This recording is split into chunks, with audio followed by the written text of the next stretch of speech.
दर्शकों, स्वागत है आपका आपके अपने YouTube चैनल कानूनी चर्चा में। तो इन कंटिन्यूटी हम एक नया एपिसोड, नए मुद्दे पे, नए इशू पे, जो एक ज्वलंत वर्निंग इशू है, उस पे आज बात करेंगे।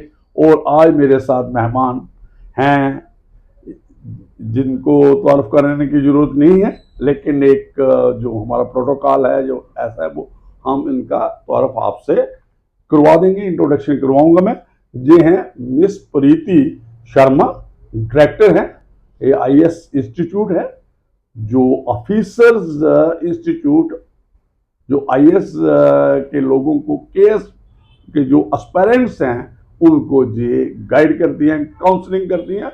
और पूरा ये वहाँ पे इनका ग्रीन बेल्ट पार्क है, उसमें इंस्टीट्यूट है।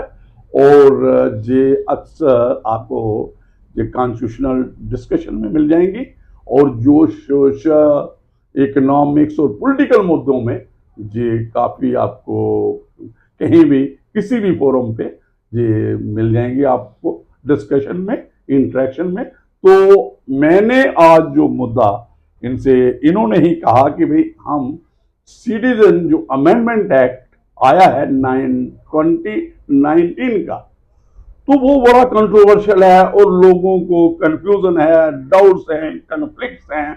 चाहे कोई नरेटिव है, पॉलिटिकल नरेटिव्स होते हैं, केवल अंडरस्टैंडिंग आम आदमी को, लीगल अंडरस्टैंडिंग बहुत मुश्किल से होती है, और खासकर जहां कॉन्स्टिट्यूशनल मैटर हो जाता है। और इस जो सीए का इंशार्ट है, तो ये इसको कुछ और दूसरे मुद्दों से जोड़ दिया है, जैसे हमारे एनआरसी है, सीए है। तो ये आज मैं मैडम को कहूंगा कि ये जो सारी कंट्रोवर्सी हैं, इनको कॉन्स्टिट्यूशनल तौर पे, और दूसरा ये इसको हम डिस्कस करेंगे, इंटरेक्शन सेशन होगा जी। तो मैं थोड़ा सा इनको पहले हैंड ओवर करने से इनको आगे थोड़ा सा हिस्टोरिकल थोड़ा सा मैं दे देता हूँ। मैडम जी, थोड़ा सा इस कि ये कैसे क्या हुआ, इंडिया क्या था, कैसे। तो यू माइट बी नोइंग कि इंडिया एक ब्रिटिश कॉलोनी थी।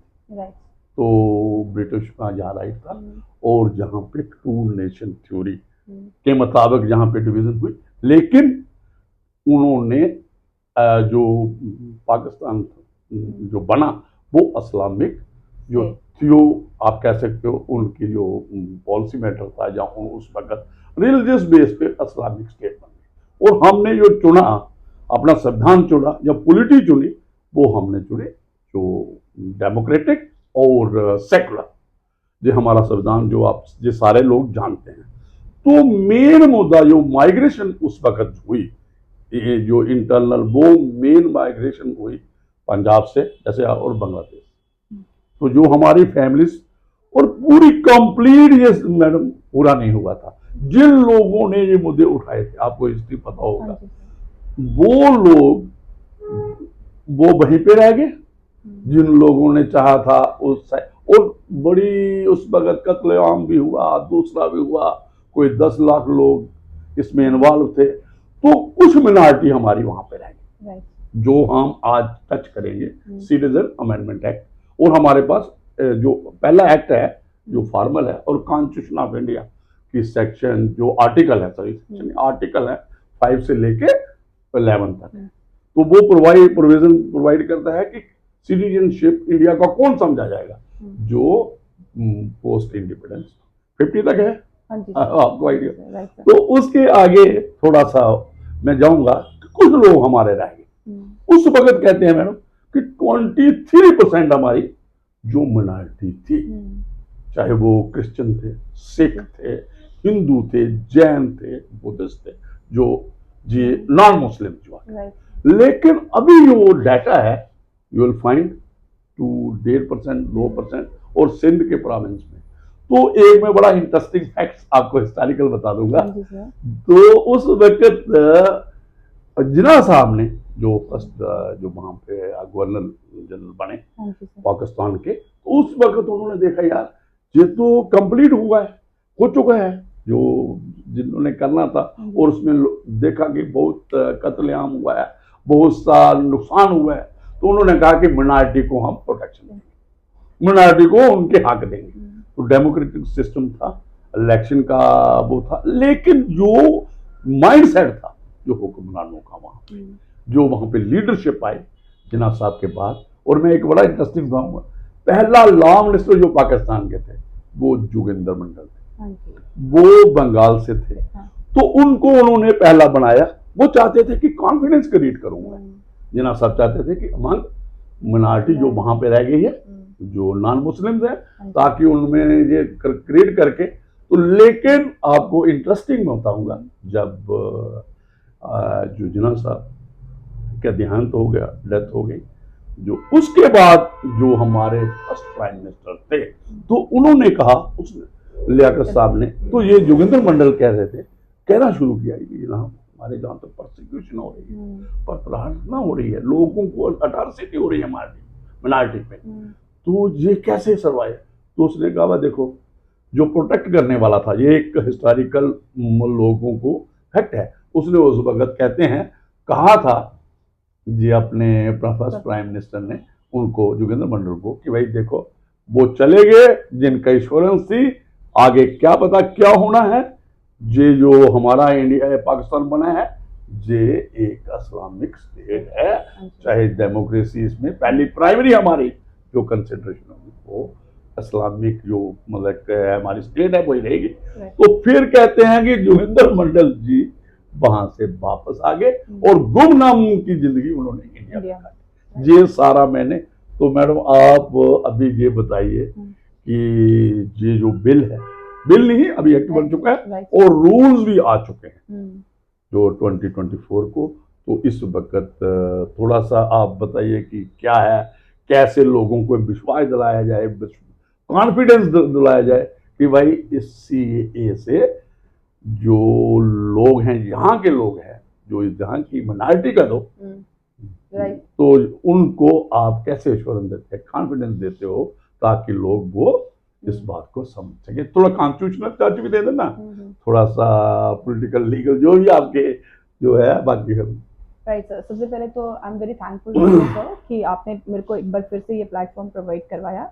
आपने बहुत अच्छा टॉपिक सर चुना है, क्योंकि इस टाइम पे बहुत ये डिबेटेबल टॉपिक है, बिकॉज काफ़ी लोग जो ऐसे हैं जो इस चीज़ को लेके इनसिक्योर हैं। I would use the word कि वो काफ़ी इनसिक्योरिटी है लोगों में कि ये क्या है ये।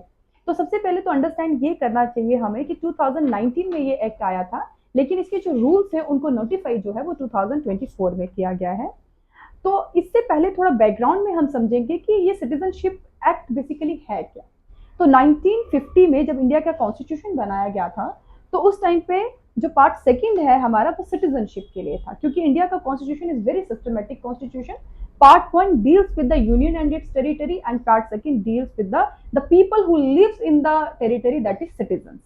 तो आर्टिकल 5 से लेके 11 तक ये बोला गया कि जो भी इंडियंस 1950 तक उनको किस तरीके से सिटीजनशिप दी जाएगी, जो चाहे वो पाकिस्तान से इंडिया में आए या इंडिया से पाकिस्तान गए और दोबारा इंडिया आ गए, या फिर वो इंडिया के डोमिसाइल थे या आउटसाइड इंडिया रह रहे थे, तो उनको कैसे सिटीजनशिप देनी है, वो सारे प्रोविजंस आर्टिकल 5 से लेके 11 तक हैं। लेकिन ये जो सिटीजनशिप है ओरिजिनल कॉन्स्टिट्यूशन में सर, ये बड़ी नैरो थी, बड़ी कन्फाइंड थी, क्योंकि यहाँ पे एंड ऑफ सिटीजनशिप की बात नहीं थी, और प्लस यहाँ पे टाइम लाइन भी बड़ी लिमिटेड थी, 1950 तक थी। उसके बाद का जो भी प्रोविजंस थे वो इसमें नहीं है। तो उसको लेके आर्टिकल 11 ने एम्पावर्ड किया पार्लियामेंट को कि 1950 ऑनवर्ड किसको किस तरीके से सिटीजनशिप दी जाएगी या किसी को कैसे सिटीजनशिप उसकी एंड की जाएगी, वो सारा जो अथॉरिटी थी वो पार्लियामेंट को दी गई, और accordingly under article 11 parliament authorised होता है और वो एक एक्ट बनाता है जिसको हम सिटीजनशिप एक्ट 1955, जो एक होलिस्टिक एक्ट है जिसमें सिटीजनशिप कैसे एक्वायर की जाएगी, सिटीजनशिप कैसे एंड होगी, और प्लस जो हमारे लोग आउटसाइड इंडिया रह रहे हैं उनसे जितने भी प्रोविजंस हैं, जैसे हम देखते हैं NRIs, PIO, इन सब का कॉन्सेप्ट जो है वो हमारे सिटीजनशिप एक्ट 1955 में है, जिसे आज तक 6 बार जो है वो अमेंड कर चुका है। अच्छा, अमेंड हो चुका है, राइट। तो 29 वाला इसमें क्या अमेंडमेंट तो आती है, अरे तो वो थोड़ा सा उसमें सर ये डिबेटेबल इसलिए है, इस पे हमें दो चीजें समझनी पड़ेंगी। पहला तो वर्ड हमें समझना पड़ेगा प्रोसिक्यूशन, और दूसरा इमिग्रेंट्स। प्रोसिक्यूशन क्या होता है सर, कि जब कोई एक कम्युनिटी दूसरी कम्युनिटी पे वायलेंस करता है या फिर उसके साथ डिस्क्रिमिनेट करता है, और चाहे वो रिलीजियस बेसिस पे करे, चाहे पॉलिटिकल बेसिस पे करे या फिर रेशियल बेसिस पे, तो इनको हम कहते हैं persecution. And second is immigrant. सबसे ज्यादा फोकस जो है वो हमें इसी वर्ड पे करना है, इमिग्रेंट, क्योंकि जो भी इंडिविजुअल कहीं बाहर से किसी दूसरी कंट्री में आ रहा है, यानी कि जैसे बहुत से लोग जो हैं वो बाहर से इंडिया में आ रहे हैं, तो वो इलीगल इमिग्रेंट्स कहलाए जाएंगे अगर वो पासपोर्ट के थ्रू नहीं आए, या फिर अगर वो पासपोर्ट के थ्रू आए हैं और वीजा के थ्रू आए और उनका वीजा एक्सपायर हो चुका है, तो वो इलीगल इमिग्रेंट कंटिन्यू कर रहे हैं। हाँ, अगर वो कॉन्टिन्यूसली इंडिया में रह रहे हैं तो वो इलीगल इमिग्रेंट्स कहलाए जाएंगे। अब इस एक्ट से इन दोनों वर्ड्स का क्या लेना देना, मैं आपको वो कनेक्ट करके बताती हूँ कि एक रिपोर्ट आई जिसमें ये पता चला कि जो हमारी 3 कंट्रीज हैं इंडियन सब कॉन्टिनेंट में, जो इंडिया की नेबरहुड में 3 कंट्रीज हैं, बांग्लादेश, पाकिस्तान एंड अफगानिस्तान, उन सब इन्हीं 3 कंट्रीज में सबसे ज्यादा जो है वो इमिग्रेशन इंडिया में हुई है। यहाँ से बहुत इलीगल इमिग्रेंट्स इंडिया में आए हैं। रीजन क्या था? रीजन ये था कि ये तीनों कंट्रीज का जो कॉन्स्टिट्यूशन है वो बेसिकली जो है वो सेक्युलर नहीं है, क्योंकि ये तीनों कंट्रीज जो हैं वो थियोक्रेटिक है, थियोक्रेटिक है और इस्लामिक जो उन्होंने कि इन्होंने सेक्युलर कॉन्स्टिट्यूशन नहीं बनाया है। और थियोक्रेटिक होने का रीजन का वजह ये का जो ऑब्जेक्टिव था वो ये था, थियोक्रेटिक कंट्री वो कंट्री होते हैं जो एक रिलीजन को जो है वो प्रमोट करती है, एक रिलीजन को सपोर्ट करती है।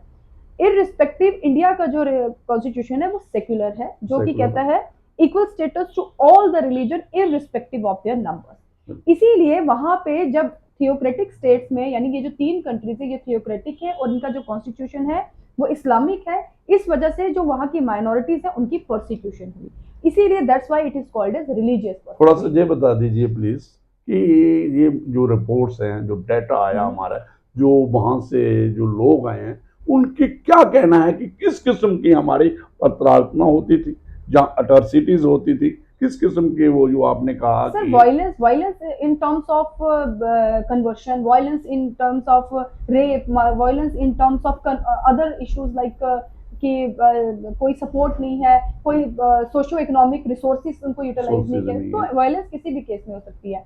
एंड देन दूसरा मैंने इस आपका कहने का मतलब कि ये इक्वली चलो उनको इक्वल राइट्स नहीं है वहाँ। सर वो हो नहीं सकते क्योंकि उनका कॉन्स्टिट्यूशन जो है वो इस्लामिक है, लेकिन हमारा कॉन्स्टिट्यूशन जो है मोनार्की को पूरा वो देता है, क्योंकि हम सेक्युलर हैं सर, हमारा हम तो उनको प्रोटेक्ट करते हैं, हम उनको आजादी देते हैं कि आप अपने इंस्टीट्यूट खोलो, मिनारिटी इंस्टीट्यूट करो, अपना रिलीजियस प्रोपोगेट करो, आप हर किस्म की जो चाहते हो वो कर सकते हो।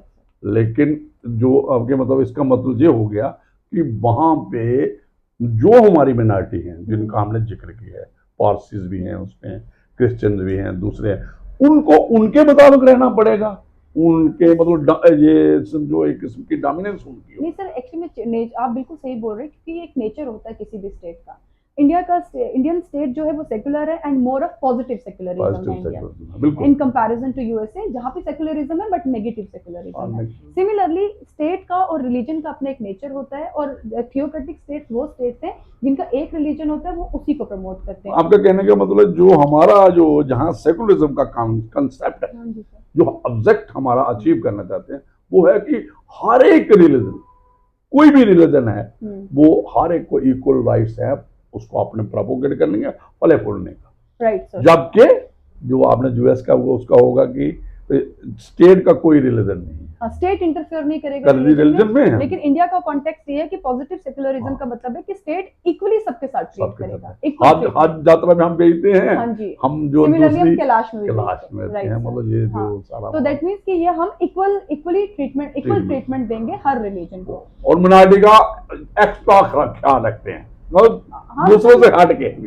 इक्वल है तो इक्वल में आप जिस तरीके से इंक्लूसिव कह सकते हो। हाँ, अगर माइनॉरिटी की मैं बात करूं तो आर्टिकल 29 और 30 जो है वो पर्टिकुलरली माइनॉरिटी की बात करता है, religious minority as well as linguistic minority. तो वो 2 आर्टिकल्स तो 25 होगा आर्टिकल, और 26 भी है। 25 सर बेसिकली वो तो माइनॉरिटी के लिए नहीं है, वो है रिलीजियस फ्रीडम, आप अपना रिलीजन प्रोफेस कर सकते हैं, प्रैक्टिस कर सकते हैं। एंड सिमिलरली जो 29 और 30 वो बेसिकली माइनॉरिटी। तो ये जो यहाँ पे प्रोपोगेट या क्या ये पाकिस्तान में होता तो ये लोग हमारे इधर थोड़े आते थे सर, फिर वहाँ का कॉन्स्टिट्यूशन इस्लामिक है ना। वही मैंने कहा ना, तो इसका मतलब है कि जो लोग आए अंडर कंपल्शन, राइट सर, मतलब अंडर कंपल्शन आए, अपनी मर्जी से नहीं, कोई भी अपना घर नहीं छोड़ता। हाँ जी सर।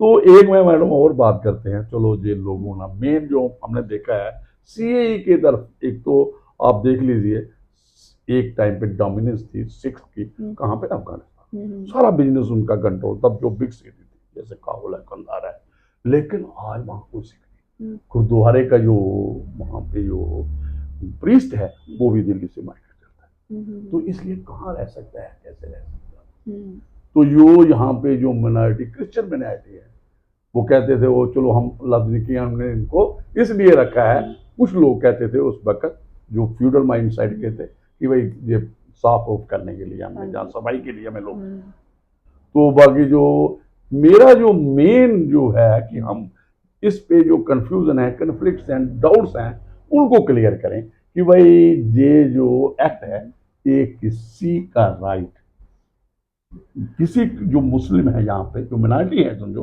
मुस्लिम मिनॉरिटी को मेन करते हैं, क्रिश्चियन वाले तो इसमें टकराव नहीं, क्रिश्चियन भी आ रहे हैं, मैं कहता हूँ किसी का सिटीजनशिप नहीं लेंगे इससे, नो बॉडी वुड बी, जो आप कह सकते हो कि सिटीजनशिप उसकी किसी की नहीं जाएगी, उनकी आएगी, लेकिन जो यहाँ पे हैं सिटीजनशिप, यार एक they will continue their citizenship, right. जो भी मिनॉरिटी है। सर उसी के मैं बारे में बात करना चाहती हूँ। एक्चुअली में जो 2019 में जो अमेंडमेंट हुई है सिटीजनशिप एक्ट में, वो अमेंडमेंट जो है उसके दो पर्पसेस हैं।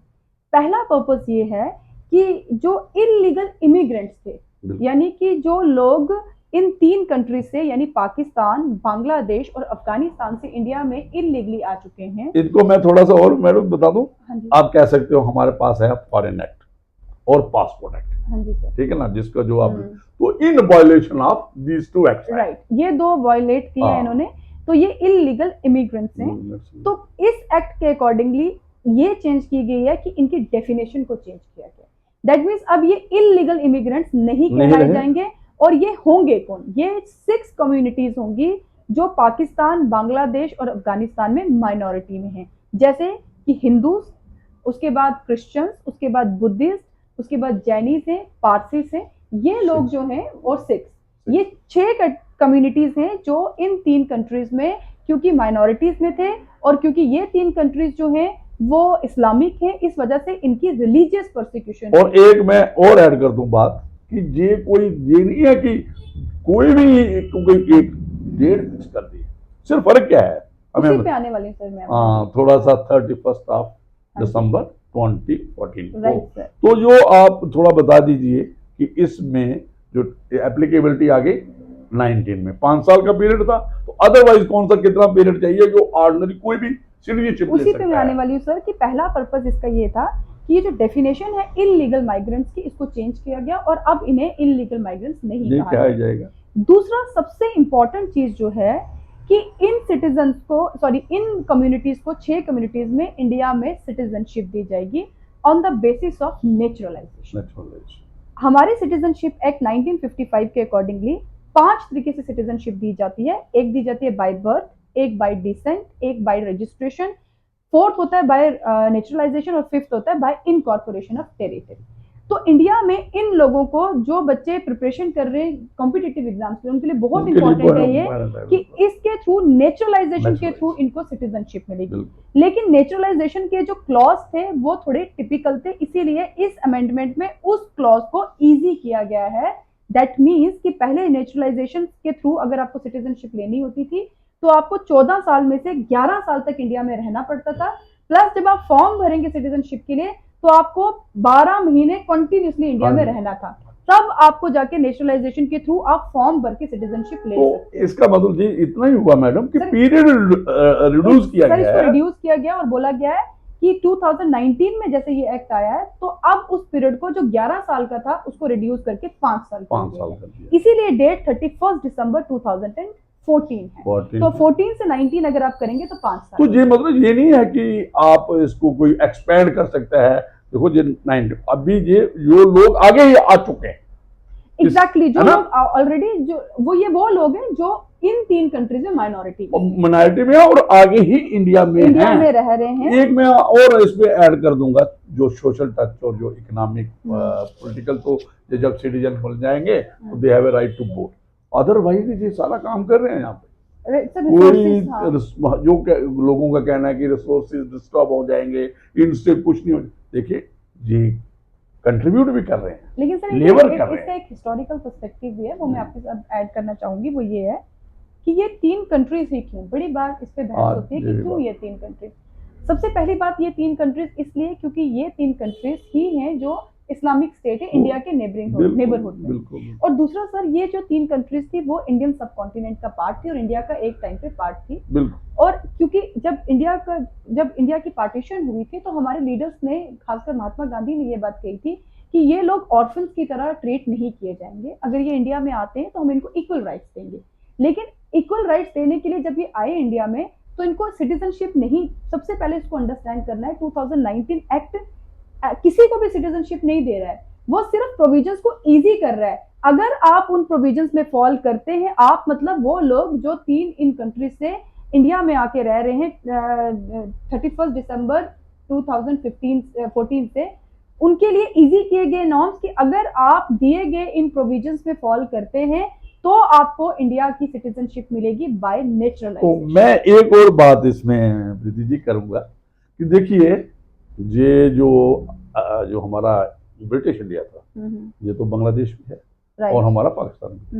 हम पहले भी लोगों को अलो किया गया, जो जुलाई 1940 परमिट के तहत आए है ना, 1948 तक, वो भी और भी सिस्टम है, जो भी लोग आए उनको अलो किया।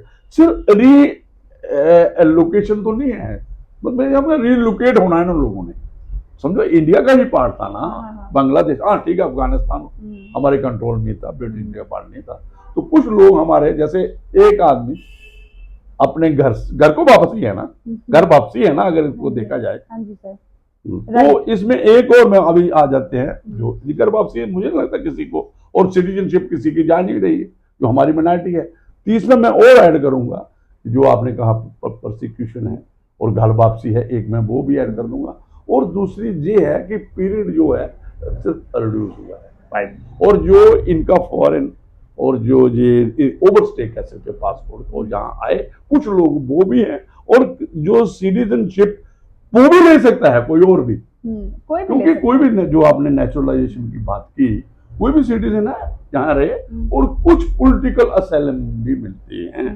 वो कई लोगों ने, पाकिस्तान के सिंगर हैं, एक्ट्रेस हैं और कोई पॉलिटिकल लोग हैं, उन्होंने ली हुई है। और अफगानिस्तान के लोग जो वहां के हैं, वो तो सारे जो उस वक्त करज़ई वगैरह जो जहाँ पे वो डेमोक्रेटिक सिस्टम था उस वक्त, जो सारे यहाँ पे उन्होंने स्टडी की है, एजुकेशन ही ली है, और जो वहाँ यहाँ पढ़ते थे जो अफगानिस्तान के लोग हैं, तो मुझे नहीं लगता उन्होंने को हमने पॉलिटिकल असाइलम प्रोटेक्शन दी है। और जो बांग्लादेश की जो प्राइम मिनिस्टर है, आपको याद होगा मजूर रहमान साहब की जो बेटी है, जो उस वक्त वो बंगाल के मतलब जो लीड कर रहे थे मूवमेंट को, तो उस वक्त इनको जो शरण है, जो पॉलिटिकल असाइलम थी इस कंट्री में, इनको और बचाया था, अदरवाइज एलिमिनेट कर रहे थे इसकी पूरी फैमिली को। तो ये सारा ये इंडिया हर एक को देता है, शरण देता है, प्रोटेक्शन देता है, तो उसके कानून भी ऐसे हैं। तो इसमें मुझे नहीं लगता कि कोई किसी के साथ डिस्क्रिमिनेशन होगी। नहीं सर, ये डिस्क्रिमिनेशन की बात नहीं है, ये बेसिकली एक प्रोसेस है जिसको हम एक्सपैंड कर रहे हैं। पहला हमारा वो प्रोसेस जो था वो इलीगल इमिग्रेंट्स के लिए नहीं था, लेकिन अब हमने उसको एक्सपेंशन किया है, क्योंकि इन लोगों को हम वापस नहीं भेज सकते क्योंकि इनकी रिलीजियस प्रोसिक्यूशन है वहाँ पे। तो इसीलिए ये प्रूव्ड फैक्ट है। हाँ, और ये इसीलिए ये रिपोर्ट है कि इंडिया में जो है सबसे ज्यादा इमिग्रेंट्स वो आए हैं जिनकी रिलीजियस प्रोसिक्यूशन हुई है, और वो लोग माइनॉरिटी में है वहाँ पे, इस वजह से माइनॉरिटी वर्ड यूज किया गया है। लेकिन अब यहाँ से 2 चीजें और आती हैं, एक है एनआरसी और एक है एनपीआर। अगर आप मुझे अलो करेंगे तो हम उस पर आज बात करेंगे। वही तो कंफ्यूजन है, राइट सर, उसी पे तो बात है। अब जो एनआरसी के साथ जोड़ रहे हैं इसको, उसको थोड़ा सा देखिए, मैं उन सब लोगों के लिए जो थोड़ी सी भी जिनको कंफ्यूजन है सीएए, एनआरसी और एनपीआर, तो मैं उनको ये बात बताना चाहती हूँ कि ये तीनों एक दूसरे से जुड़े हुए हैं। सीए का जो है एनपीआर, सीए तो मैं आपको समझा चुकी हूँ कि वो क्या है, सिटीजनशिप अमेंडमेंट एक्ट। उसमें कोई सिटीजनशिप देने की या सिटीजनशिप लेने की बात नहीं हो रही, वहां पे सिर्फ प्रोविजंस को इजी किया गया है, रेगुलेट किया गया है उनकी इजी किया गया है, कंटिन्यूटी। ताकि जो हमारे जो इलीगल इमिग्रेंट्स हैं उनको सिटीजनशिप दी जा सके, बस सिर्फ एक्सपेंशन की गई है। और दूसरा सबसे इम्पोर्टेंट है कि इसके साथ दो इम्पोर्टेंट एस्पेक्ट हैं एनआरसी के और एनपीआर के। तो मैं आपको बता दूं, नेशनल पॉपुलेशन रजिस्टर क्या होता है? नेशनल पॉपुलेशन रजिस्टर ये है कि अब जितने भी लोग इंडिया में रह रहे हैं, इसको बड़े तरीके से अंडरस्टैंड करने की जरूरत है सर। जितने भी लोग इंडिया में रह रहे हैं, चाहे वो इंडियन सिटीजन हैं, चाहे वो फॉरेनर्स हैं। फॉरेनर दो तरीके के होते हैं, एक होते हैं जो लीगल होते हैं, जो किसी कंपनी में काम करें या इंडिया में कहीं घूमने के लिए आए हैं पासपोर्ट के थ्रू, और एक वो है जो इलीगल है। उन सबको रजिस्टर करवाया जाएगा पॉपुलेशन रजिस्टर के अंदर, ताकि ये पता चल सके कि इंडिया की कितनी पॉपुलेशन है। उसी के बाद फिर सेंसस होता है। 2010 में ये करवाया गया था, ताकि पहला एनपीआर 2009 में हुआ है, जिसके बाद 2011 में सेंसस आया है। सिमिलरली 2020 में भी ये होना था, जिसके बाद हमें क्या मिलता, अपना सेंसस मिलता 2021 में, लेकिन कोरोना की वजह से वो नहीं हो पाया।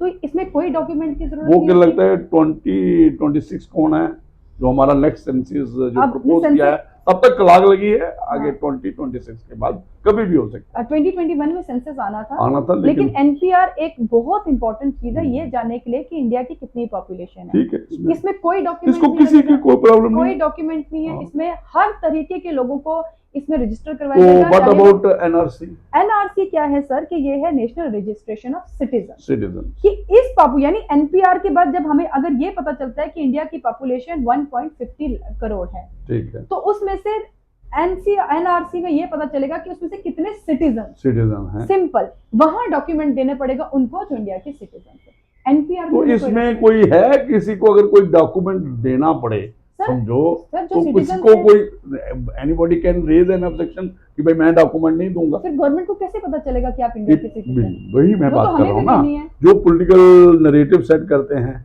कि भाई वो उनके डॉक्यूमेंट गुम हो गए हैं, मुझे सिटीजनशिप का डॉक्यूमेंट तो कभी गुम हो ही नहीं सकता किसी का, वो कैसे गुम हो? मैं कह रहा हूँ कि देखिए, खुशी से कोई जहाँ पे रह रहा है उसका राशन कार्ड होगा, राइट सर, है ना, वोटर लिस्ट होगी, कुछ ना होगा ना, बर्थ रिकॉर्ड होगा, राइट। तो अगर वो, मुझे लगता है उसके जो उन्होंने रखा होगा, क्राइटेरिया रखा होगा कि यार किसको हमने एनआरसी में लाना है, राइट। तो नेचुरली अगर कोई बंदा ये चीजें नहीं पेश कर सकता, तो नेचुरली उसको फिर स्टेटलेस हो गया। वो इंडियन कैसे हो सकता है, किसी सिटीजन कैसे रिकॉर्ड हो सकता है? इसीलिए सर एनपीआर के लिए कोई डॉक्यूमेंट नहीं चाहिए, क्योंकि एनपीआर में सिर्फ ये जानना होता है गवर्नमेंट को कि क्या इंडिया की पॉपुलेशन कितने लोग हैं, कितने लोग, क्योंकि हर साल हमारे रिसोर्सेज हैं, उसमें देखना पड़ता है। और एनआरसी जो है प्लानिंग बनाने, उसमें सिर्फ ये जानना होता है इस पूरी पॉपुलेशन में जो हमने एनपीआर की है, उस पॉपुलेशन में कितने सिटीजन हैं और कितने नॉन सिटीजन हैं। और ये हमारे लिए ही बेनिफिट है, क्योंकि अगर हम रजिस्टर्ड करवाते हैं और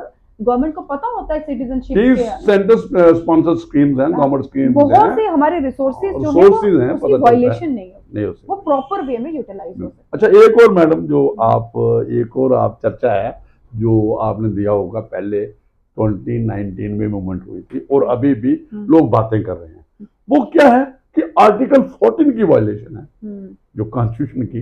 तो आर्टिकल 14 क्या कहता है? Equality before law and equal protection of law. तो उसके बारे में थोड़ा आप बोलें, फिर मैं उसमें थोड़ा सा कानूनी, देखिए सर, क्या है, कोई इसमें कह सकते हैं कि एनी वायलेशन है कोई? सर इसमें भी दो कॉन्सेप्ट हैं जिस पे हमें फोकस करना चाहिए। राइट टू इक्वालिटी कहती है कि इक्वल प्रोटेक्शन ऑफ लॉ, और दूसरा बोलती है इक्वालिटी बिफोर लॉ। ये जो आर्टिकल है सर, ये फॉरेनर्स के लिए भी है और सिटीजन्स के लिए भी है, ठीक है। लेकिन जब हमें यही नहीं पता होगा कि हमारे सिटीजन्स कौन हैं और फॉरेनर्स कौन है, तो राइट टू इक्वालिटी तो प्रमोट हो ही नहीं सकती in terms of resources, in terms of other. नहीं, मैं और दूसरी तरीके से आता हूँ, ये क्या कहते हैं कि डिस्क्रिमिनेशन हो रही है, सिर्फ आप उनको दे रहे हो सिटीजनशिप, सिर्फ माइनॉरिटी जो वहां माइनॉरिटी थी, जो हिंदुओं को दे रहे हो सीधी, कि why not to the other people from other religion. ये एक जो मतलब कंट्रोवर्शियल पॉइंट है, तो ये थोड़ा सा, नहीं तो फिर मैं इस पे लीगल तौर पे बता दूंगा कि क्या होता है। सर एक्चुअली में जो माइनॉरिटी वर्ड, आपका क्या कहना है इसमें? ये माइनॉरिटी वर्ड जो है वो इंडिया के कॉन्टेक्स्ट में यूज नहीं हो रहा है, ये माइनॉरिटी वर्ड यूज हो रहा है उन 3 कंट्रीज में जहां नहीं, मैं माइनॉरिटी की बात नहीं कर रहा हूँ, वो चैप्टर क्लोज है। हमारा आर्टिकल है कि equality before law, right sir. तो ये एक कंफ्यूजन सा, डाउट सा, इसको मैं करूंगा हाँ क्लियर। जी सर। जो कॉन्स्टिट्यूशन के मुताबिक देखिए आर्टिकल 14 तो आपके मुताबिक जो आपने कहा कि जो लोग जहाँ पे हैं उनको राइट टू इक्वलिटी है, और आर्टिकल 14 और आर्टिकल 21 है। हाँ जी। जो भी इंडिया में होगा उसको इक्वलिटी में, जो भी होगा उसको राइट टू लाइफ एंड वो जो प्रोसीजर है आर्टिकल 14 और 21। Right sir. मैं कहता हूँ कि जैसे हमने पहले किया, आई एम रिट्रेटिंग कि भाई देखो किसी की सिटीजनशिप तो नहीं ले रहा है। राइट। जो जहाँ के लोग हैं मिनॉरिटी हैं जो अपने आप को कहती है वो तो सिटीजन रहेंगे, इनके आने से उनको क्या प्रॉब्लम। एक दूसरा ये एक और डालते हैं कि why they are not allowing the Muslim from the other country, from the three countries, कि वो उनको क्यों नहीं अलाउ रहा, उनकी भी प्रोसिक्यूशन हो रही है। ये उनका है एक, आप सुनना हाँ कभी जी ये सर। डिबेट है, वो कहते हैं जी अहमदिया को होगा, शियाज को। भाई मैंने ये ऐड किया पिछले, मैंने इस पे बातचीत की थी इस पे।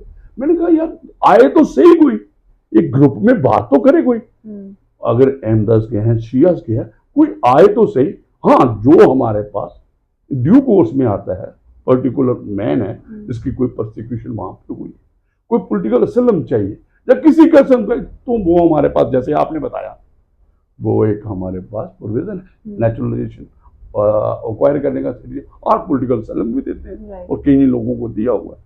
तो मुझे नहीं लगता कि आर्टिकल 14 को जिस ढंग से ये लोग पेश कर रहे हैं, मुझे नहीं लगता, क्योंकि जहां वाले जो हमारे साथ कंपैरिजन किसका है, और एक क्लासिफिकेशन भी है, एक क्लासिफिकेशन रैशनल है। हमने ऑब्जेक्ट, जैसे आपने कहा कि यहाँ पे जो वहां पे मिनॉरिटी में थे, तो हमारा यहाँ पे हमारे एक फैमिली का मेंबर जो हमारे फैमिली का है यहाँ, अगर वहां रह जाता है तो उसको रीएलोकेट हो रहा है, उसमें मुझे नहीं लगता कोई। हाँ, सिर्फ जो आपने एक और ऐड चीज कर दी कि जो रेगुलराइजेशन है उसका एक जो सिस्टम है वो, उसको हम एक कानूनी जामा बनाने जा रहे हैं कि भाई उसके 5 years, otherwise they are entitled. अगर वो स्टे करेंगे तो ये 24 कितने हो गए, 14-10 साल तो हो ही गए उनको। अगर आप देखेंगे तो वो अगर अभी 24 है, रूल्स बनेंगे, और वो एक और बड़ा इसमें उनका बना, इजिली नहीं है किसी को इसमें एप्लीकेशन लगेगी, स्क्रूटनी होगी। ये जो आप लोगों एक और डाला है मार्केट में, इसी में प्रोविजंस में मैं आने वाली कि 9 डॉक्यूमेंट्स जो हैं वो गवर्नमेंट ने मांगे। इसमें फॉर्म 8A जो है वो फॉर्म 8B लगेगा इसमें। उसके बाद 9 डॉक्यूमेंट्स हैं जिसपे आपको प्रूव करना है कि आप जो हो वो किसी और कंट्री से बिलोंग करते थे, और वो 3 कंट्रीज में से आप बिलोंग करते हो। और प्लस उसके बाद 20 डॉक्यूमेंट्स में से कोई एक डॉक्यूमेंट आपको बताना पड़ेगा कि आप इतने टाइम से इंडिया में रह रहे हो। उसके बाद जाके नेचुरल, और आपको कंटिन्यूसली 5 साल इंडिया में रहना था 2014 से 2019 में, फिर जाके सिटीजनशिप मिलेगी। ये इतना आसान प्रोविजन नहीं है। और दूसरा सर, आपने जो बोला था कि जो बाकी लोगों को, यानी कि हमने बीच में से एक कम्युनिटी को हमने बिल्कुल जो है वो मिस किया था। आप जैसा कि मैं आप पहले ही वर्ड यूज कर सकती हूँ कि ये सिटीजनशिप अमेंडमेंट एक्ट जो है वो एक एक्सपेंशन है सिटीजनशिप। तो आने वाले टाइम पे जब और NPR और NRC होगी तो इट मे बी पॉसिबल कि इसको और फर्दर एक्सपैंड किया जाएगा। This is the first stage of expansion. So we have to trust on the government, we have to trust on the constitution of India as well. It's very important कि अभी जो हमारी politically जो derive aspirations होती हैं उनसे हट के हमें कॉन्स्टिट्यूशन ऑफ इंडिया पे बिलीव करना चाहिए। आप ऐसा कहना चाहते हैं कि जो NRC की फुलफिलमेंट नहीं करते होंगे रिक्वायरमेंट जो उनका रखा होगा, जैसे ये लोगों को भी एक, तो उसमें भी थोड़ा सा रिलैक्सेशन हो सकती है। सर, जब पता ही नहीं होगा कि इंडिया की पॉपुलेशन कितनी है और उसमें से कितने सिटीजन है और कितने नॉन सिटीजन है, तो गवर्नमेंट फर्दर एक्सपैंड कर ही नहीं सकती। कैसे करेगी? अगर किसी को कोई रिलैक्स भी करने होंगे रूल, हाँ, तो नहीं हो पाएंगे। पहले पता होना चाहिए कि भाई उनके पास कौन सा डॉक्यूमेंट है। राइट। ये जो हमें पता चला कि ये जो लोग हैं इलीगल इमिग्रेंट्स, जो माइनॉरिटीज है, इनकी प्रोसिक्यूशन हो रही है, ये भी तो हमें ऐसे ही पता चला क्योंकि 2010 में जो है वो पहली जो है NPR हुई है। उसके बाद हमने असम में NRC करवाई है क्योंकि सबसे ज्यादा बांग्लादेश के लोग वहीं पे हैं। तो इट्स वेरी इंपॉर्टेंट कि अगर फर्दर सिटीजनशिप की एक्सपेंशन करनी है तो ये बहुत जरूरी हो जाता है कि हम NRC का पार्ट बने, हम जो है वो नेशनल पॉपुलेशन ऑफ रजिस्टर का पार्ट बने, ताकि गवर्नमेंट के पास एक किसी भी कंट्री के लिए, सर मेरे हिसाब से कोई भी डेमोक्रेटिक कंट्री के सेटअप के अंदर हर एक इंडिविजुअल के पास अपने पर्टिकुलर राइट्स हैं। अगर हम उस राइट्स को अवेल करना चाहते हैं तो हमें गवर्नमेंट को सपोर्ट करना पड़ेगा इन टर्म्स कि हम पॉपुलेशन कितनी है, प्लस हम इंडिया के सिटीजन हैं भी या नहीं है। तो इसमें कंट्रोवर्सी या इसमें डिबेट एक और बात जो ये लोग सफर कर रहे हैं फिलहाल, देखिए जहाँ पे भी इनके राइट बनेंगे, सिटीजन जो एक्वायर हो जाएगी, ये तो आपने कहा कि ये सारी प्रक्रिया से निकलेंगे, वो जो आपने कहा इतने डॉक्यूमेंट होंगे सारे, तो इससे पहले क्या थे, वो समझो कहीं पे चोरी छुपे मजदूरी कर रहे होंगे, जहाँ पे उनको एज ए सिटीजन कुछ चीज मिलनी है, बेसिस मिलना है या कुछ और है, जैसे हमारे दूसरे उनको बेनिफिट्स हैं, स्कीम्स हैं, वो तो नहीं ना मिल रहे। तो वो एक जो भी एक मैं और बात बता दूं कि कोई भी बंदा जो आर्टिकल 15 है, जो हमारा जो इनका चार्ट है ह्यूमन राइट्स का, वो कहते हैं कि हर एक का राइट है, जो ह्यूमन राइट्स के रिलेटेड है, कि हर एक का राइट है ह्यूमन बीइंग का कि उसकी अपनी कंट्री होनी चाहिए, मतलब उसको नेशन कोई किसी के साथ जोड़ना चाहिए। तो हाँ, तो अगर वो देखिए पाकिस्तान से निकल चुके हैं, जहां पे आगे हैं, जहां पे कोई उनकी आइडेंटिटी नहीं, उनको कुछ उन पे कन्फर ही नहीं किया, तो बेचारे तो वो स्टेटलेस हो गए, मतलब उनको कोई अधिकार या कोई बेनिफिट, कोई स्कीम नहीं मिल रहा है।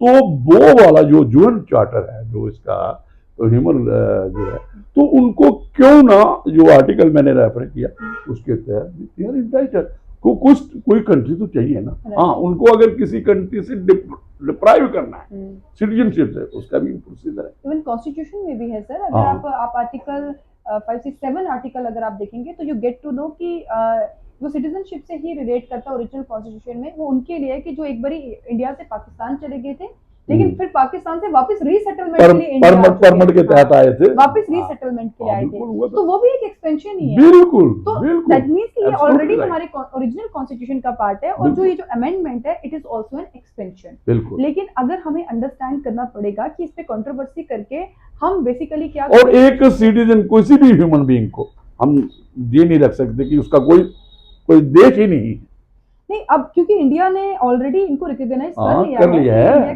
मतलब इनको इंडियन सिटीजनशिप मिल जाएगी, they would be considered, they will be considered as a Indian citizen. It may be possible कि जो हमारा और ह्यूमन राइट है यूएन चार्टर के मुताबिक, एग्जैक्टली सर, ह्यूमन राइट भी है, और फर्दर एक्सपेंशन अगर होती है तो फिर रेस्ट ऑफ द लोग जो रहेंगे शायद उनको भी मिल जाएगी। तो हमें जो है वो सिस्टम पे बिलीव करना पड़ेगा इस चीज को लेकर, क्योंकि ये बड़ा लीगल वे में हो रहा है, यहाँ पे कोई ऐसा नहीं है कि अनकॉन्स्टिट्यूशनल। और India is a democratic welfare state है, डेमोक्रेटिक एंड कॉन्स्टिट्यूशन, बिल्कुल कोई डिस्क्रिमिनेशन नहीं है कि भाई कोई क्या है क्या नहीं है, रेस है, मतलब सेक्स है, क्रीड है, जो हमारे आर्टिकल्स एम्प्लॉयमेंट में है, एजुकेशन में है, हर किस्म की इक्वालिटी है, पॉलिटिकल ये सारा कल्चर, हेरिटेज, हमारे इंडिया में डाइवर्सिटी है। Constitution is supreme and rule of law के अकॉर्डिंग हम चलते हैं। तो रूल ऑफ लॉ के अकॉर्डिंगली जो भी गवर्नमेंट की तरफ से आए हुए एक्ट है, अगर बाय द वे किसी को इस चीज पे थोड़ा सा भी इतराज है, तो हमारा जो थर्ड ऑर्गन है वो तो ऑलरेडी है, कोर्ट्स हमारे पास है, वो इंटरप्रिटेशन कर सकते हैं इस लॉ की। तो मेरे हिसाब से ये कोर्स ऑफ लॉ के अंदर छोड़ देना चाहिए हमें, रादर देन कि अब वो गए हैं कोर्ट्स में, कुछ लोगों ने गए हैं, तो वहां पे कोई उन्होंने कहा we can't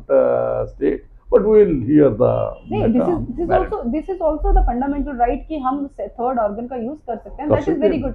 and for democratic setup it's very important कि लोग इंटरप्रिटेशन के लिए अगर कोर्ट्स जाते हैं तो it's very good, it's a part of democratic setup. तो वहां कोर्ट डिसाइड करेगी कि ये जो इंटरप्रिटेशन या ये जो क्लासिफिकेशन अब गवर्नमेंट ने की है वो अनकॉन्स्टिट्यूशनल है या कॉन्स्टिट्यूशनल। वो अल्ट्रा वायरस कॉन्स्टिट्यूशन है, आर्टिकल 13 जो हमारा है, जो भी संविधान के प्रक्रिया के तहत होता है वो है।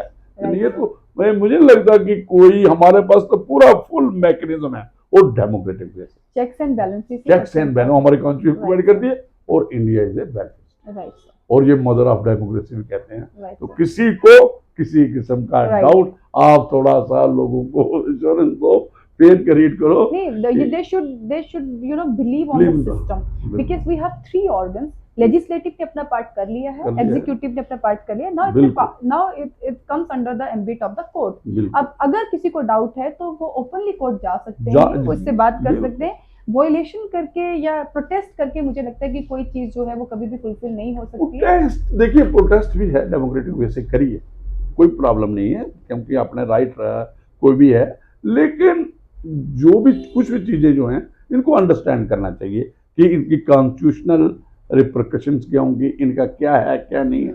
और मुझे लगता है कि कोई भी पॉलिटिकल पार्टी है, जब कोई भी कॉन्स्टिट्यूशनल हमारे एक्सपर्ट्स हैं, जूरिस्ट हैं, उनको भी सीए के बारे में और गवर्नमेंट को भी चाहिए कॉमन कि जैसे हम डिस्कशन कर रहे हैं, हम जो डिस्कशन कर रहे हैं ये हम अपने तौर पे कर रहे हैं, तो गवर्नमेंट को भी एजुकेट करना चाहिए। ये जो हमारी नॉन गवर्नमेंट ऑर्गेनाइजेशन है, जो हमारे जहाँ पे लॉयर्स फेडरेशन है, जो हमारे जहाँ जो भी लॉ अफेयर से डील करते हैं, लॉ कमीशन है, they must educate the people. कर रहे हैं, ऐसी बात नहीं कर रहे हैं, लेकिन इसको जो मिसअंडरस्टैंडिंग करते हैं, कंफ्यूजन क्रिएट करें, कन्फ्लिक्ट्स क्रिएट करते हैं, और उससे क्या होता है, दंगे होते हैं, फसाद होते हैं। आपको जानकारी है जो उस वक्त राइट्स हुए कि नहीं, तो ये और ह्यूमन लाइफ बड़ी ये जो प्रेशियस है, और इसको दंगे फसाद में नहीं, तो ये हमारा कॉन्स्टिट्यूशन रिकॉग्नाइज करता है और हर एक किस्म। तो मुझे लगता है मैडम प्रीति मैडम आज काफ़ी हुआ और बड़ा अच्छा लगा, और ये आपकी जो नॉलेज थी कॉन्स्टिट्यूशन इसके रिलेटेड थी, तो मुझे लगता है हमने कोशिश की है अपनी तरफ से, तो आगे भी कोशिश करते रहेंगे, नए मुद्दे पे नई बात करेंगे। और जो ये आम लफ्जों आम मुझे लगता है आम लोगों की भाषा में बात, कोई मतलब आम आदमी भी समझ सकता है हमारी बात, वो वाला नहीं है जैसे वहाँ बड़ी बड़ी डिबेट्स होती हैं जो मैं नहीं कह किसी का कोई कर रहा हूँ, लेकिन आम आदमी को, क्योंकि जो लीगल मैटर, लीगल इंटरप्रिटेशन, जैसे आपने पहले कहा कि सुप्रीम कोर्ट पे छोड़ते हो, कोर्ट्स पे छोड़ते हो, तो इतनी थोड़ा सा सिंपलीफाई हमारा भी काम है, जितनी हमारी लीगल इक्विपमेंट कॉन्स्टिट्यूशनल अवेलेबल है, तो उसमें हमने करना चाहिए। तो मैं वो लगता है कि प्रीतिमा आपने फर्ज निभाया है, जो हमारे साथ जुड़े हैं हमारा, क्योंकि आप एक इंस्टीट्यूट को चलाती हैं, और आईएएस और केएस के कई लोग आपने पढ़ाए हुए हैं, काफ़ी टाइम से आप इसमें इस एजुकेशन में हो। तो मुझे पहले तो आपका जो था कन्फाइन था, क्लासरूम था, तो मैंने आपको कहा कि यार लोगों को बताओ, क्योंकि आप एक्सपर्ट लोग, आपकी नॉलेज क्यों ले जाए। ये जो हमारा आज का एपिसोड है, मुझे लगता है लाखों लोग देखेंगे, लाखों लोग देखेंगे, और ये लोग एजुकेट होंगे, इसलिए मैंने क्लासरूम से निकाल के आपको ये एक प्लेटफॉर्म है कानूनी चर्चा, और मैं भी ये इसमें थोड़ा कानून की बात करता हूँ, और जो कुछ एक होती है हमारी कानूनी चर्चा, आज की तो कानूनी चर्चा, और साथ में चर्चा आम बखास है। क्यों चर्चा आम बखास होती है कि जी हमने 16 सोशल टच दिया, पॉलिटिकल टच दिया, और ऑर्डिनरी आदमी की। तो धन्यवाद आपका, थैंक यू व्यूअर। अभी दोबारा we will again come and discuss on new topic, new issue regarding constitutional on some constitutional issue or some other legal or social, political, economic matter. Please, दीजिए इजाजत। Thank you.